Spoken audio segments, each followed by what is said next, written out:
ఓం శ్రీ మాత్రే నమః. అందరికీ వరలక్ష్మి వ్రతం శుభాకాంక్షలు. నేను వరలక్ష్మి వ్రతం ఎలా చేసుకున్నాను ఏంటి అనేది చూపిస్తాను, చూడండి. మీ అందరిది పూజ అయిపోయిందని అనుకుంటున్నాను. సో నేను ఎలా చేసుకున్నాను ఏంటి అనేది చూపిస్తాను, ఓకేనా?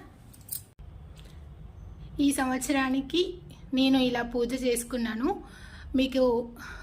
మీకు అందరికీ చూసిన వాళ్ళకి, చేసిన వాళ్ళకే కాదు, ఈ వ్రతం చూసిన వాళ్ళకి, విన్న వాళ్ళకి కూడా ఫలితం కలుగుతుంది. సో నా తరపు నుంచి మన ఫ్యామిలీ మెంబర్స్ అందరికీ మంచి ఫలితము, అనుకున్నవన్నీ జరగాలి, మంచిగా ఉండాలి, అందరూ హ్యాపీగా ఆరోగ్యంగా అని చెప్పి కోరుకుంటూ నేను ఈ వీడియో అప్లోడ్ చేస్తున్నాను అనమాట.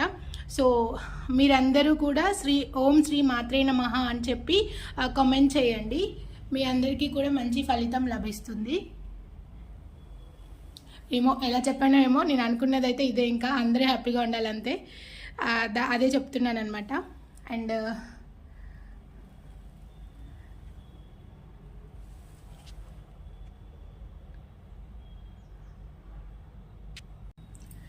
నేనైతే మార్నింగ్ 3కి స్టార్ట్ చేశాను అనమాట. పూజ పనులు అవ్వనివ్వండి అవన్నీ అప్పుడు స్టార్ట్ చేస్తే నాకు ఇప్పుడు జస్ట్ 1కి పూజ అంతా కంప్లీట్ అయిపోయింది అనమాట.